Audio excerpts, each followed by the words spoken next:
Bienvenidos, estamos en el canal Entre Páginas y Balones, un canal dedicado a la literatura y al fútbol. Y tenemos hoy como invitado a uno de los escritores más importantes, escritor, periodista, editor colombiano, Mauricio Silva Guzmán, quien tiene por estos días un libro muy importante que resume la historia del fútbol colombiano. Se llama Los 50 mejores equipos en la historia del fútbol profesional colombiano. Y con él vamos a hablar muy agradablemente de lo que ha sido el proceso de este libro. Mauricio, bienvenido, muchísimas gracias por estar aquí en nuestro canal de YouTube. ¿Cómo le va? Muchas gracias, Tocayo, por la invitación. Muy amable, muy contento de estar acá. Bueno, por fin se nos hace el milagrito. Desde hace mucho tiempo lo queríamos tener para hablar de un tema que usted maneja pues a profundidad y con muchos éxitos. Quiero que me cuente precisamente, que le cuente a todos los que entran al canal, como los grandes hitos de ese recorrido periodístico y de editor también, y en qué anda ahora. Uy, eh, yo ya tengo más de 30 años, casi 35, seguramente, no más, seguramente. Hijo de madre, ya pronto voy a llegar a los 40 años, no puede ser. Pero sí tengo unos 36, 37 años en el periodismo. Sí, Yo empecé en el diario La Prensa. Bueno, antes hice como un trabajo en una emisora que se llamaba Musicar FM Stereo. sí, Yo claro. ahí hacía libretos de música clásica. Después pasé al diario La Prensa, donde hice todo el tema de cine, de música. Y de La Prensa salté al Tiempo, donde estuve en 2 temporadas, 30 años. Sí. Eh, y en la mitad estuve en la revista Cambio, pero después recuerde que la revista Cambio la compró el Tiempo, entonces volví al Tiempo, por eso digo que fueron dos Dos temporadas. épocas. También tuve una temporada en la revista Semana. Y pues también he podido estar en otras cosas de forma paralela. En la radio, estuve algún tiempo en RTBC, estuve también haciendo cosas de audiovisuales, también Ujú. pasé por City TV, en fin, mucha agua Cositas debajo del varias. puente. Y entre ellas tres veces Premio Nacional de Periodismo Simón Bolívar, ¿no? Por fortuna, imagínese. Bueno, pues vamos a hablar precisamente de este libro, los 50 mejores equipos de la historia del fútbol profesional colombiano, pero siempre nos gusta preguntarle a nuestros escritores invitados por el proceso Ujú. de la escritura del libro, cuánto llevó, digamos, la planeación y cómo fue ya para terminar en en la edición del libro, Mauricio. Sí, estos libros se escriben a fuego lento porque, digamos, hace parte como de una recopilación de ideas que uno tiene de toda la Sí. vida, ¿no? Digamos, eh, durante muchos años yo quería hacer algo así Ujú. e iba guardando informaciones que me parecían pertinentes. Pero ya uno sentado, ya cuando uno tiene el go, ya cuando firma con la editorial, pues Claro. ya entonces se ponen unas fechas límites y eso pues es definitivo en este proceso porque usted sabe que el periodista sin fechas límites es una demencia, ¿no? Sí. Entonces por lo menos el deadline lo obliga a uno a A organizar sentarse y a tiempos darle. y sentarse y a darle, que eso Sí. es básicamente. Entonces, digamos, el libro tuvo 2 años de investigación Ujú. y yo trabajo con Felipe Valderrama, quien es hoy por largo el mejor investigador del fútbol en Colombia. Sí, ya hablamos con él en anteriores semanas, claro. Sí, Felipe es un tipo muy consagrado, muy pilo, y hemos hecho, digamos, un buen matrimonio desde la parte de la escritura y la parte de la investigación, porque Eh, hablamos mucho, nos sintonizamos mucho en lo que Ujú. buscábamos, digamos, yo tiro líneas sobre por dónde debería ir la historia, porque de otra manera Felipe manda un montón de cosas, ¿no? Los datos, Por claro. bueno, digo, por buena, le Ujú. da a uno un manojo de opciones para tener Ujú. y una investigación muy profunda hace Felipe. Bueno, el caso es que al primer año de la investigación de Felipe ya me empezó a entregar material y como le digo, él entrega mucho, mucho material, entonces cada uno de los capítulos era como para un libro con lo que él me mandaba. Entonces yo ahí entro en la labor de eso, tirar una Escribirlo. línea, saber que hay Ujú. un camino, eliminar cosas que pueden ser chéveres, pero que no van a lugar, por lo menos en el tono de lo que depende cada capítulo y en el tono de lo que concierne a todo el libro. Bueno, vamos a ir saltando hacia también hacia los maestros que usted tuvo. De pronto tuvo algunos escritores o periodistas que guiaron, o escritores en general, que guiaron su labor tanto periodística como de la escritura. Citemos algunos, hablemos de Claro. algunos de ellos. Claro, no, pues miren, en el diario La Prensa yo tuve la fortuna de trabajar con Daniel Casas. Yo estaba muy pollo, entonces él me pulió en lo Ujú. básico, ¿no? Y sí, en lo básico, en el ABC del periodismo, él fue el que me pulió. Después en el diario El Tiempo conté con la inmensa fortuna de tener a Fernando Quirós como editor. Fernando Quirós, que hoy es un Sí. escritor consagrado. Y, y después en la revista Cambio, María Elvira Samper, sin duda. Después en Bocas y Don Juan con Fernando Gómez, al que le dicen el chicharro, y también en revista Cambio con Fernando Gómez, a quien Ujú. le dicen en el bajo mundo del periodismo, le dicen el sicario. Dos Fernandos Gómez que son diferentes. Yo creo que Sí. ahí están resumidos los maestros que me enseñaron este oficio. Bueno, precisamente, digamos que la idea que da origen a este canal es que hay, si se quiere, un género, o un estilo, o una Sí, línea editorial de libros de fútbol que hacen literatura, es decir, sí. algunos desde la no ficción, otros desde la ficción, ¿cierto? ¿Usted cree en la existencia de esa línea, de esa escuela, y le parece que es importante o simplemente es marginal a la gran literatura, como dice? Ujú. Yo creo que el periodismo es uno solo, solo. Ujú. El periodismo es, sí, creo que el periodismo es uno solo y que el periodismo literario, la construcción de libros periodísticos, si usted ve en el fondo son lo mismo, porque ¿de qué se trata? Finalmente Ujú. de poder tener una buena investigación, eh, eh, montar una teoría, demostrarla y concluirla, ¿no? De eso se trata, digamos, en términos generales, un libro periodístico, ¿no? Después están otras formas de presentarlo, ¿no? Hay un libro periodístico de fotografía, por ejemplo, eso es Claro, otra cosa.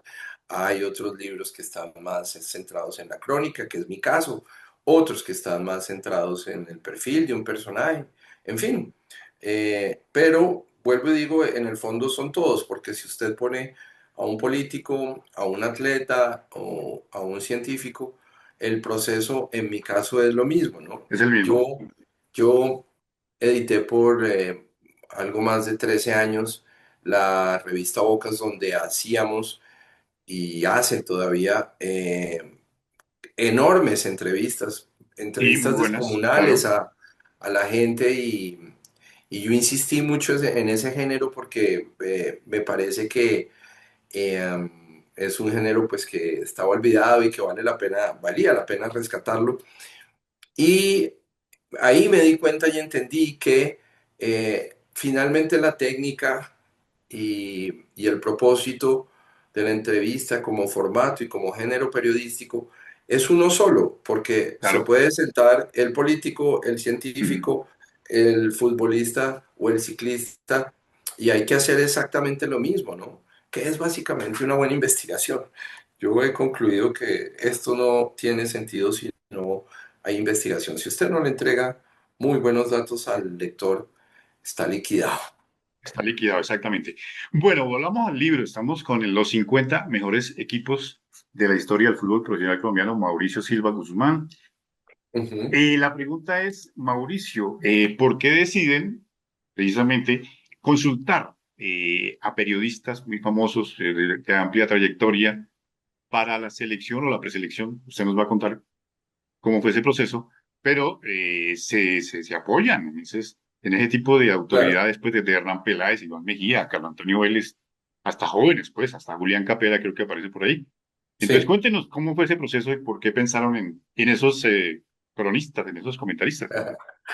Hombre, por la sencilla razón de que yo había lanzado 2 años antes el libro El mejor equipo del mundo, que es un libro sobre el equipo de mis amores, que es Claro, Millonarios, y sobre aquel equipo del año 49 al 53. aquí está. Entonces, y que tuvo tanto éxito, muchas gracias, buena, y que tuvo tanto éxito y que obviamente todas las hinchadas del país me identifican y desde Por hace millonarios, años con Millonarios, ¿no? claro. Entonces, si yo hubiese hecho un listado a mi nombre, muy seguramente hubiera tenido muchas reticencias en todo el país, ¿vale? Esa es la primera razón por la cual decidí hacer una grandísima encuesta, porque el asunto es el siguiente, Mauricio. Nosotros buscamos a estos 50 periodistas. Algunos los llamé y les dije y no quisieron hacerlo, ¿no? Otros Ujú. sí, que son los 50 que hay. Por fortuna, Sí.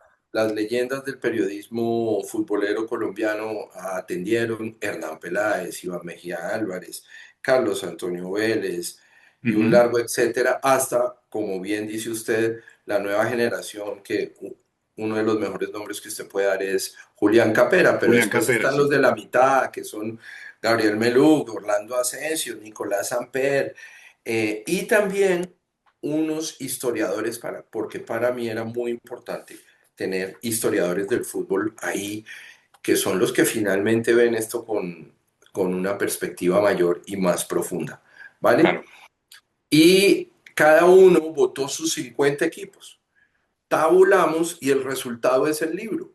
Ujú. Entonces, yo personalmente creo que le pueden sobrar 2 equipos al libro y de golpe le faltan dos que yo considero que deberían estar, digo, ¿no? No voy a decir Sí. cuáles, no voy a decir cuáles porque no viene al lugar, pero Sí, digamos, yo quedé muy satisfecho y muy contento con el resultado de la lista, porque vuelvo y le digo, el margen de error puede ser de 2 equipos entrando y 2 equipos saliendo. claro. Es más, le voy a decir una cosa: las votaciones de los 50 periodistas dejaron ver que se repitieron en todas las votaciones 40 equipos. Claro. 40. O sea, hubo una unanimidad en 40 equipos. Ujú. Después hubo 10 equipos que podían estar frente a otros 8 o 7 que también pudieron haber entrado. Y después, cuando se decantó mucho más la cosa, vuelvo y le digo, la competencia final fue entre 5 equipos, 3 que se quedaban o 2 que entraban. Así que, digamos, si hay una unanimidad y un consenso nacional sobre que estos son los equipos más berracos que ha tenido el país, sin duda. Bueno, ¿había algún tipo de parámetros, de criterios que se les dio Mm. a ellos o era totalmente libre la elección? ¿Cómo fue? No, lo primero, Mauricio, por supuesto, esto es un libro de fútbol. El primer ítem que yo le pasé a cada uno de los periodistas es: Ujú. ese equipo tuvo que jugar bien al fútbol. Obvio, es una Exacto. obviedad que se cae de su peso, pero pues tenía que jugar bien, sino que estamos Ujú. haciendo. Lo segundo, que ese equipo hubiese dejado un legado. Es muy importante, un legado en la ciudad, en la hinchada, y usted lo sabe como hincha del fútbol, que nosotros los hinchas recordamos unos determinados equipos porque nos marcaron y dejaron un legado. Tercero, también es evidente, pero no es obligatorio, los títulos. Claro. Era muy importante que revisaran los periodistas y los historiadores los equipos que ganaron títulos, ¿no? Sí. Hay equipos en el listado que no ganaron título. Le voy a dar un ejemplo: el Cali ¿Cuál? del Pibe Valderrama y Redín, por ejemplo. Ese Claro. equipo no ganó el título, pero Pero fue muy bueno. tuvo eso, jugaron muy bien, dejaron un enorme legado en la hinchada Ujú. del Cali. En el país fue un equipo que adoró el país. Y por Que tenía un último, el estilo, ¿no? último, Sobre el todo. último ítem que me parece muy importante, y que también se los puse, que fueron esos cuatro, Ujú. a todos los votantes fue que en ese equipo hubiese unos jugadores de talla internacional, nacional e internacional, y Sí, además unas nóminas que son las que finalmente hacen o le dan ese tono romántico a los equipos cuando los hinchas recitan una nómina de memoria, ¿no? Entonces, por ejemplo, ese Cali, ¿no? Entonces, Gato Fernández, Félix Polo, Ambuila, Carlos Mario Hoyos, el Cenizo Núñez, Redín, Valderrama, Valderrama, ¿no? El Checho Angulo, y Checho después Angulo. entró la Gambetta Estrada, también estuvo por ahí, y así. Ujú. Entonces, digamos, esos son equipos que uno Son no olvida, leyendas. Exactamente. y esas nóminas pues nunca se olvidarán, ¿no? Como los hinchas de Millos de la vieja época recitaban el Cosi, Pini, Zuluaga, Rossi, Soria, Paraguas Ramírez y la delantera que eran Mourin, Reyes de adelante, Di Stéfano, Pedernera y el Maestrico Báez. Son nóminas que la gente recita. Entonces, para mí eso era muy importante que también estuviera en los conceptos para a la hora de votar. Bueno, comencemos un poquito no a spoilear el libro porque quiero que todos los que nos están viendo y nos Ujú, están escuchando, por supuesto, lo compren en librerías físicas, librerías digitales, ahí está. Y va a estar apareciendo en pantalla también la portada para que lo identifiquen muy fácil en las librerías. En esta época de claro. libros de fútbol, le cuento que en varias librerías ahí están y ahí aparece el libro, entre Sí. muchos otros.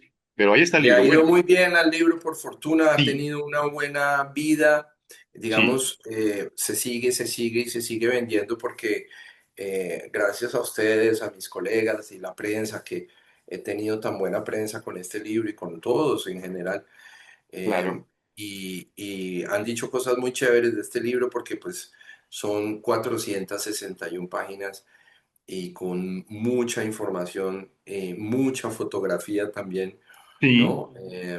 Sí, ahorita después le cuento cómo hicimos como el formato también, porque es chévere que la gente sepa cómo es está construido importante. el libro. Mm. Bueno, comencemos con Santa Fe, porque Ujú, fue pues el primer campeón, como dice el estribillo de uno de sus temas de la barra. ujú. Pero hay una pregunta, hay como una especie de dicotomía, es ¿cuál es el mejor Santa Fe? Si el Santa Fe del 2000, que fue campeón de la Suramericana y volvió a ser campeón después de muchos años, o ese mítico Santa Fe 48, 49, 50. Usted dice, por ejemplo, que el del 49 era uno de los mejores equipos, pues, pero no fue campeón. Pero pues Claro, Santa Fe arranca. ¿Cómo ve usted esas dos etapas del glorioso sí, Santa Fe? son tres cosas diferentes. Lo primero, Sí, centrémonos en el Santa Fe del Dorado, que fue uno sí, de los grandes equipos del Dorado, ¿no? Y mm, es el primer campeón. El primer campeón de la Liga Profesional Colombiana en 1948 fue Santa Fe, con un equipo que no fue el mejor equipo de el esa mejor. época del Dorado, digamos. Mm, Marquemos el Dorado entre el 48 al 53 y no es ese equipo el que sale campeón el mejor. En realidad, el mejor equipo que tuvo Santa Fe en el Dorado y que probablemente ha sido la nómina más brillante que ha tenido Santa Fe en su historia fue el ujú. equipo del año 51, 50, 51, 52.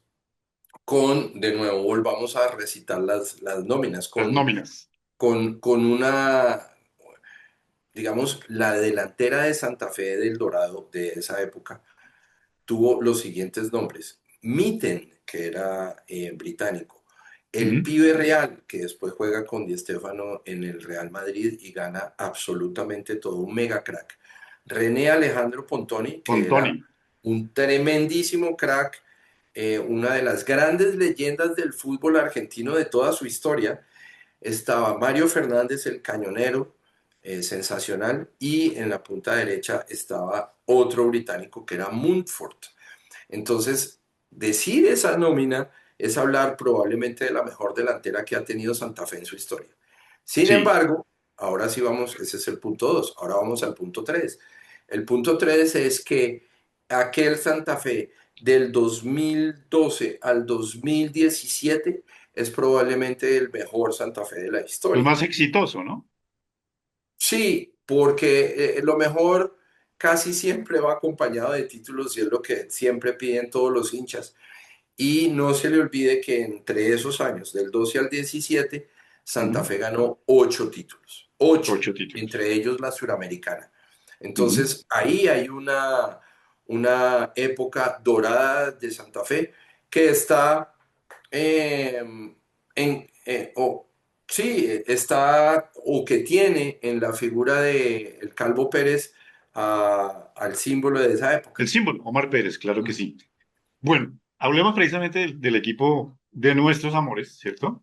Ujú. Y la pregunta pues es, ¿por qué y de acuerdo con qué criterios ustedes, los escritores del libro y los periodistas, llegaron a la conclusión de que se podía decir que Millonarios había sido el mejor equipo del mundo en esa década, en esos 3 años gloriosos, ¿no? El 50 al 54 más o menos.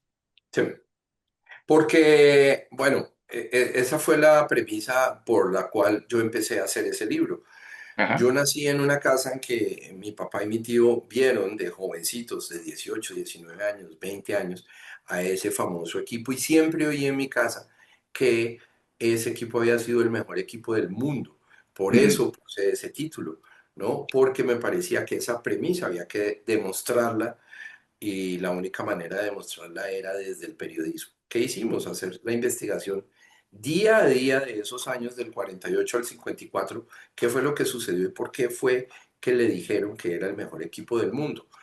Claro, entonces encontramos en efecto que la prensa nacional e internacional empezó a decirle, aquí está el mejor equipo del mundo.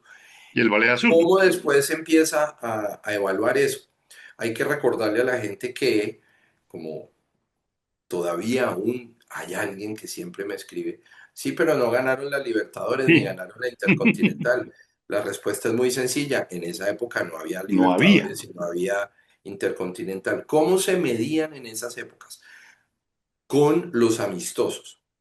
Millonarios tuvo un equipazo que en esa época, en esos años que estamos marcando, entre el 49 y el 53, como dice el subtítulo del libro, en esos años, Millonarios se enfrentó con 57 equipos internacionales, 57. Y, por ejemplo, en el año 51, Millonarios dejó el promedio más alto que haya tenido cualquier equipo en la historia del fútbol profesional colombiano. Tuvo un promedio de rendimiento del 88%. O sea, prácticamente Altísimo. ganó todo. Sí. Prácticamente ganó todo. En ese campeonato ganó todo, empató uno y perdió otro. Imagínense. Entonces es una cifra muy seria. Pero después, centrémonos en algo más tangible para la gente Concreto, sí. concreto, que es la calidad de los jugadores. Sí, claro.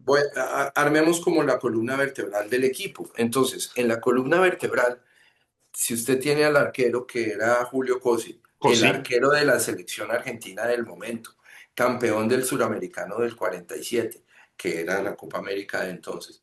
Ujú.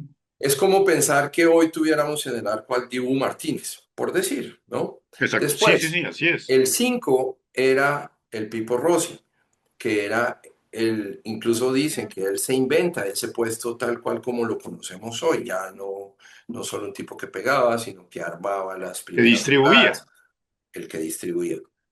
Y ese Pipo Rossi es como si hoy tuviéramos a Casemiro, por decir. Ujú. Después, si usted sigue hacia adelante, para no hablar tanto, tener al 10 que era el maestro Pedernera, pues es como tener a Messi. Y después, tener a Di Stéfano, pues es como tener a Neymar, por decir. Y después tener al maestrico Báez es como tener a Di María hoy. O sea, y el mejor central de América de ese tiempo era Raúl Pini, uruguayo, entonces es como, no sé, tener a, A al Luis mejor Suárez. central de hoy, que es el Cuti Romero, no sé, Cuti cualquiera, Romero, ponga sí. cualquier nombre, ponga cualquier nombre. Imagínese eso, armarlo hoy, tener esos Ujú. nombres hoy, es sencillamente imposible. Imposible. Entonces, Y súmele al peruano Soria, que también era de la selección peruana, y súmele al Paraguas Ramírez, que era el capitán de la selección paraguaya. Esa fue la nómina de Millonarios de esos años. Entonces, sí, era una selección de América. Sí, ganaron casi todo. Sí, jugaron un fútbol Muy esplendoroso. bueno. Entonces, cuando empezamos a recoger todas las crónicas, porque yo siempre tuve ese miedo de que eso que me contaban y me contaron desde mi niñez, mi adolescencia, o sea, a lo largo de toda la vida oía a mis viejos contar esas historias. Yo decía, ¿será que están exagerando?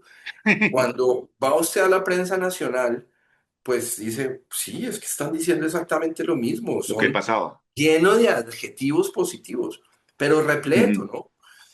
Y después uno dice, bueno, no, pero a lo mejor era solo Bogotá, ¿no? Entonces, no, Felipe, revise el Heraldo, revise La Patria de Manizal. También decían unas Todos. cosas desbordadas de ese equipo. Después, cuando empiezan las giras por Chile, por Uruguay, por Bolivia, por Centroamérica y obviamente después en Europa, que ese es otro de los puntos por los cuales a Millonarios le dicen que es el mejor equipo del mundo de esa época. También la prensa internacional se desbordó en decir que era el mejor equipo del mundo y lo dijeron así, entre comillas. Ujú. Entonces, había que demostrar eso. Pero después hay otro argumento que es muy importante y es el siguiente. Fue el equipo donde despuntó una de las grandes leyendas del fútbol mundial que se llama Alfredo Di Stéfano.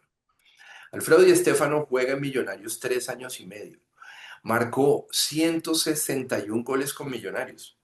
En 3 años y medio estamos hablando de un promedio de aproximadamente 50 goles por temporada. Es exactamente lo mismo que deja Messi o Messi. dejó Messi en su prime, ¿no? Sí, claro. Y decir Di Stéfano es decir Maradona, Pelé, Messi Cruyff.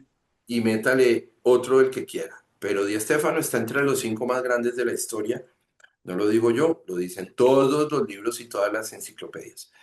Así que haber tenido a esa enorme figura con semejante despliegue, porque lo que hizo en las canchas colombianas fue monstruoso, también ayuda a reforzar la idea de que en efecto Millonarios fue el mejor equipo del mundo. Por eso titulé así, además pues para despertar cosas en la gente. Polemizar. Exactamente. Y hay un equipo que, digamos, en la historia reciente, pues se dice que sí lo ha ganado todo ahora, pues con todos los campeonatos, como usted decía, la Copa Libertadores. Sí, Estuvo a un paso de ser casi ganar la Intercontinental, estuvo en el Milán, que es sí, nacional, pues hay que decirlo sí. sin mayores aspavientos, pero es, digamos, el mejor equipo colombiano de acuerdo con lo que se ve ya en el libro completo, No, la palabra mejor no es la justa, ¿no? indicada. Ahí sí, hay diferentes categorías. Yo creo que es el equipo que más ha ganado, ¿no? Ujú. Ese es el título de Atlético Nacional. Y creo que el equipo de 2012 a 2017, mire que coinciden las fechas con ese Las Santa Fe. fechas. Sí. La era dorada de Santa Fe fue del 12 al 17. Y para mí la de Nacional también su era dorada fue en las mismas Ujú. fechas, del 12 al 17, con la diferencia de que Nacional, yo ya le dije, Santa Fe ganó 8 títulos en esa época. Nacional en esa misma época ganó 12 títulos, incluida la Copa Libertadores. No se gana la Copa Suramericana por lo que todos sabemos que sucedió Chapecoense, con sí. el Chapecoense, el equipo que se estrelló en un avión llegando a Medellín y se mataron todos, casi todos. eh, y por eso Nacional no fue campeón de la Suramericana, que muy probablemente lo hubiera ganado. Y ganó todo. Fueron los equipos de Rueda y de Osorio. Ujú. Ganaron absolutamente todo, cabalgaron la liga y tuvieron un equipazo con uno de los últimos grandes jugadores que ha pisado las canchas en Colombia, a mi modo de ver, que es Armani. el portero Franco Armani. argentino. Franco Armani, no se le olvide Sí. que fue campeón del mundo con la Argentina pasada. Ujú, exactamente. Bueno, Mauricio, pues muchísimas gracias. Le queda ahí la inquietud a todos No, nuestros televidentes, oyentes, los que entran a Internet, para que lo compren. Los 50 mejores equipos de la historia del fútbol colombiano, donde también pues se habla del América, del Medellín, de Junior, etcétera, pero ya es sí, tema para que lo lean. Compren el libro. sí. Muchísimas gracias, Mauricio, por estar aquí No, con hombre, nosotros. lo que le quería mostrar y contar es que hicimos todo el esfuerzo, pues, de tener, digamos, este es el rodillo negro del Cali. Entonces, Sí, siempre, siempre, si usted lo ve en todos y cada uno de los equipos que buscamos, este libro, pues, mire, tiene 400 páginas. Eh, Hicimos la tarea de tener, por ejemplo, Nacional de Libertadores, la foto en la que estuvieran los cacaos, o sea, la exacto. nómina estelar. Después, la gráfica de cómo se paraba ese equipo. Es muy importante que la Sí, gente muy bueno. sienta a qué jugaba. Siempre tener las frases de El las técnico. personas más importantes, no necesariamente del técnico. Y por Ujú, supuesto, un desborde de fotografías de la época, incluidas las de las revistas, ¿no? Que pues para mí era muy importante tener fotos de las revistas de la época, cómo reseñaron las cosas la prensa de la época. Entonces, eso fue un trabajo, el berraco, que ojalá lo disfruten. pues felicitaciones, Mauricio, por tremendo libro que le estamos disfrutando, lo estamos leyendo. Y eso es lo que Vale, hacemos aquí, invitar a la gente a que lean ahí en las pausas que nos dejan los partidos, ¿no? En esta maratón del Mundial. También se puede leer algo y después va a quedar, pues eso, la literatura es lo que queda después del fútbol. Y así muchas es. gracias, Mauricio, por estar aquí, por aceptar la invitación. Muy amable, muy amable. Muchas gracias, Mauricio, usted es muy gentil.